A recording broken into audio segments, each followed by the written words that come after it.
है। तो हमारे साथ शशिकांत जी जुड़ चुके हैं। शशिकांत जी नमस्कार, बताइए। नमस्कार सर। नमस्कार सर। सर हमने आरबीएल लिया हुआ है ये 630 के भाव में। 630 के भाव से, ठीक है।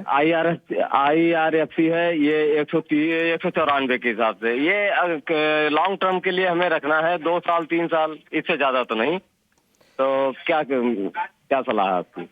ठीक है, अमर जी आपके पास आना चाहूँगा। यहाँ पे रेलवे स्टॉक्स देख के बताए आरवीएनएल पर इनकी खरीदारी है। यहाँ पर ये कुछ आरवीएनएल पे 26 शेयर्स होल्ड कर रहे हैं 630 के भाव से। वहाँ से देखें तो स्टॉक ऑलरेडी कुछ 15-17% नीचे की तरफ आ चुका है। दूसरी इनकी खरीदारी है आईआरएफसी पे 50 शेयरों की 194 के भाव से। करंटली स्टॉक 175 के आसपास ट्रेड करता हुआ नजर आ रहा है, तो यहाँ पर भी इन्हें लॉस होता हुआ नजर आ रहा है।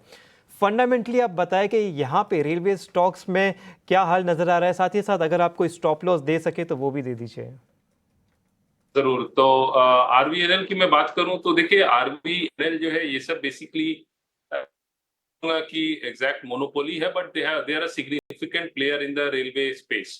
चाहे वो न्यू लाइन कन्वर्जन हो, चाहे वो रेलवे इलेक्ट्रिफिकेशन हो, चाहे वो मेजर ब्रिजेस हो, तो ये सब जो प्रोजेक्ट्स हैं और इस टाइप की जो एक्सपर्टीज इनकी है वो तो काफी मतलब इनको हेल्प करेगी over a long period of time. Because India की इंफ्रास्ट्रक्चर की बात करें, चाहे वो रेलवेज हो, पोर्ट्स हो, एयरवेज हो, there is going to be at least a 3 to 5x growth over the next 5 to 10 years. तो in that sense opportunity काफी है, बट जो मेजर चैलेंज आता है ऐसे कंपनीज में खास करके वो एग्जीक्यूशन का आता है, और ऑल्सो जो फंड मैनेजमेंट का आता है। मतलब how they are able to manage their funds, how they are able to execute the orders, because वो एक चीज है। और यदि मैं कंपनी के रिजल्ट्स की बात करूं तो जो इनका जून का क्वार्टर रहा है उसमें we have seen a significant reduction in overall profitability in terms of sales जो है that is also down significantly for the June quarter as compared to the March quarter.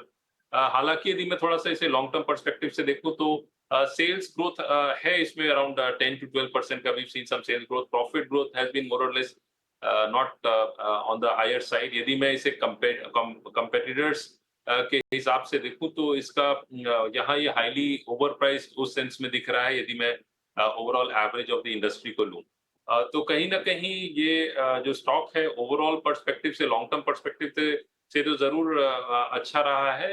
हालांकि इसमें जिस तरह की रैली हम लोगों ने public sector banks, public sector stocks में देखी है, चाहे वो आरबीएनएल हो, चाहे वो आईआरएफसी हो, तो वो सब में एक फिलहाल करेक्शन का मोड दिख रहा है। तो यदि वो लॉन्ग टर्म होल्ड कर सकते हैं तो he can hold on to his position. Ideally यदि वो स्टॉप लॉस की बात करें तो देखिए 480 के नीचे का एक स्टॉप लॉस काफी इंपॉर्टेंट है इसका। और आइडियली ये 540 550 के ऊपर चलता है then we can expect some upside move, otherwise ये कंसोलिडेशन में जा सकता है। शॉर्ट टर्म ट्रेंड और इंटरमीडिएट टर्म ट्रेंड जो है वो नेगेटिव है, long term trend however is positive. दूसरा स्टॉक जो आपने पूछा आईआरएफसी, तो यदि मैं आईआरएफसी की बात करूं तो यहाँ भी सिमिलर ही पैटर्न है आईआरएफसी में। और यदि मैं इसके पहले फंडामेंटल्स पे आता हूं तो फंडामेंटल्स पर्सपेक्टिव से देखूं तो यहाँ भी हम लोगों ने हालांकि सेल्स में एक ग्रोथ देखा है मार्च क्वार्टर से जून क्वार्टर में आईआरएफसी में, और प्रॉफिट में हालांकि एक डिक्लाइन हम लोगों ने देखा है, that is marginal decline. But overall company की बात करूं तो again this is a company which is into financing, acquisition and creation of assets जो रेलवेज, इंडियन रेलवेज लीज करती है। तो from that perspective it is quite good. Sales growth भी अच्छा रहा, 18 to 20% रहा है। लेकिन हुआ क्या है कि इन सब स्टॉक्स में बहुत सिग्निफिकेंट रैली हुई है। तो यदि मैं देखूं तो पिछले एक साल में ही रफली 30 रुपए से ये शेयर जो है ऑलमोस्ट 220 तक, या that's a 6 to 7 times 7 fold rally. तो अभी फिलहाल इस सब में करेक्शन मोड दिख रहा है। यदि इसका मैं एक लेवल दे दूं तो 150 is a very crucial support zone, उसके नीचे चलता है we can expect some further correction.